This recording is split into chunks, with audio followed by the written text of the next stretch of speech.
What's going on, guys? This past week I was watching a lot of YouTube video of the BJJ pros and what they do as far as their strength and conditioning. And sadly what I came away with is I wouldn't say most, but many actually train like fools. What I mean by this is when we do BJJ, it is a huge strain on our small muscle groups as well as our ligaments and tendons that support them, and those are easily overworked, okay? And these are things that are often injured. So those small muscle groups and things like that, they get enough work just by going to BJJ several times a week. You know, assuming you're not one of those people that show up once a week, once every 2 weeks. You know, if you go at least 3 times a week, you know, those small muscle groups as well as your ligaments and tendons that support them, they're getting enough work.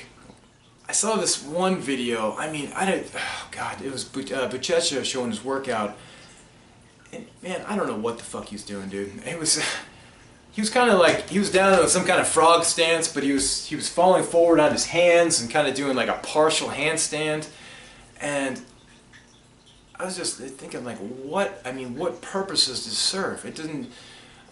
It just seemed really awkward and everything, and it just seemed senseless. And sadly, whoever this trainer was that was watching this, he's like, oh, okay, yeah, I'll go ahead and try this now myself. And it's like, okay, you know, but all these muscle groups that he's using, doing these rolling frog handstands. I mean, there's other safer exercises that could have been done in its place. So jiu-jitsu is a sport. I mean, there's no like off-season, right? You know, we train year-round. We go to our schools every week and we train. So it's not like, let's say you're a high school wrestler, right? And you know, there's only the wrestling season, whatever, the 4 months, I guess 4 months out of the year, there's wrestling season. So, you know, in that case, you may want to start doing some weird exercises in the off season, just so you kind of make sure you're working those smaller muscle groups, because they're not going to get hit like they would when you show up to wrestling on day one, and you know the likelihood of tearing a muscle or something then, or damaging a ligament, tendon, those type things. So but with us, there's no those. As long as you're going to your school and train. Those are going to get hit. They're going to get worked. So it doesn't really make sense to put an additional burden on those parts of your body that are so often injured. To give a real life example of someone I worked with when I was still training people, and when I was in corporate fitness then, and this one gentleman, he was an avid tennis player. You know, that was his thing, right? So when he came into the gym, he used to come in his lunch hour at work, and he used to do things like overly specific towards tennis. So he used to take a dumbbell and just emulate the act of swinging a racket. I'm not a tennis player, so I'm sure, you know, get some critique here. It's more than just this, of course. But anyhow, and he kept on doing that, right? And I asked him one day, I was like, you know, I see what you're trying to do. Obviously, it seems like it would make sense, right? You're doing that same motion. It's going to make those muscles stronger, and eventually it's going to help improve his game, improve his forehand, whatever. But you know, that's a pretty dangerous movement, repetitive. The tennis isn't the best thing on your arm to begin with, right? That's an activity. Eventually has its consequences. I'm sure everyone heard like tennis elbow and things like that. But it's also a rough sport on the shoulder. So when he was away on the shoulder joint specifically, and so when he's doing that, the top of his humerus, the humerus is the upper bone in your arm. Yeah, it's going like this kind of this motion in the shoulder joint, and really putting a huge strain on there. And you know, I knew him for I guess a couple of years, and yeah, I mean, it eventually happened. He injured his shoulder, and he ended up in physical therapy. So these things that tend to make sense when you kind of look at them from the outside, it's like, it's just often, it's not the best way to go about training that muscle group. He would have been much better off just doing just your standard things like military press, with dumbbells, or side lat raise, those type things. He would still be strengthening his deltoid, and other chest exercises that he was doing. That he would still be strengthening those muscle groups by doing much safer exercises that would still transfer over to his sport of tennis. And the thing that we've all accepted is Jiu-Jitsu is a dangerous sport, okay? We know we're doing something every day that is very, very, very hard on the body. And so I don't understand why people seem to want to do things that are going to additionally damage your body. I mean, the whole point of doing any type of strength conditioning are to do things like increase your endurance, your strength, and to also do things like it's injury prevention, to decrease the odds of getting hurt. And that's primarily what I train for these days, is injury prevention. I look at my workouts now. It's not so much to get strong and even build endurance. But I do still work on my endurance because I'm lacking. But it's injury prevention. And really, if I did not do the things I did away from my jiu-jitsu school, there is no way I'd be able to participate in jiu-jitsu. I have to do things just to be able to participate in our sport. One of the videos I saw of the pros, it was one of the, oh God, who the hell was it? I can't remember. It was, I actually did this research on Monday, and I was looking for it again this morning. I thought I saved the video, but I didn't. But anyhow, it was one of the pros. He's using one of those body dummies, and that's pretty heavy. I know those because I've used those before when I used to study Krav Maga. We had one in there. It's just like a thing. It's similar size, shape, weight to a human, and it's pretty heavy, man. It's over well over 100 pounds. But the dummy itself is a great instructional tool.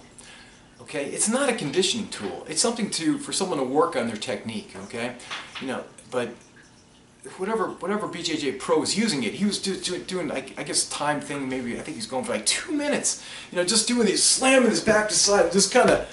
But there was no real technique to it after a while. After he was about 30 seconds in, there was no technique to it. It was just all falling apart. He's just doing these things. I mean, I'm just looking at his lower back going, oh, fuck, man, that is terrible. So not only is he training like BJJ, which does things in our sport that's so hard on his body, and it is hard on the lower back. Again, when you're working with going against someone else with your own size, strength, ability, that's hard, man. That's hard, and that's going to be a strain on your body. But now, not only is he doing that when he trains BJJ, but he's doing these stupid exercises away from his school when he should be doing things to help strengthen his body parts or whatever he's trying to do, prevent injury or work on his endurance. But that was not a good way to go about going endurance. I mean, it would have been safer for him to like, if you want to work on endurance, man, I don't know what, just run some hills, run some inclines. That'd be better going to work on endurance than just throw around a very heavy dummy for time. And just going back to myself here, I'm working on my core very hard. And about half a life ago, I was in a car accident and I got T-boned, and let's say, face it, man, the human body is not meant to be in a car accident, right? So there's damage done that's just permanent. There's no way around it. Okay, I have to do things in my back all the time. Even before I started training BJJ, just to remain functional. I don't know what, to be able to sit in my goddamn cubicle all day. Okay, but so I do things that are going to help strengthen my core, strengthen my back, that are safe exercises. Okay. Last week I made a video on showing planks, and that's going to help strengthen my core. What else do? I do things like use the stability ball. I also do sumo deadlifts. That helps my back. As long as you do them safely, which I do, and So I learned the proper technique. I learned from someone who was, well, he wasn't a professional power lifter, but he was a very competitive power lifter. So those are all extremely safe exercises. And the thing is, it's those, when I was working my core, you know, doing those, then all those same muscle fibers are being worked doing those safe exercises, compared to throwing a dummy around using just using horrible technique. Okay, it's the same muscle fibers being used. So those exercises I do in planks, the sumo deadlifts, the use of the stability ball. I'm working the same muscle fibers that I would use using a dopey exercise, like throwing around a bag, and so it still carries over to the sport of jiu-jitsu.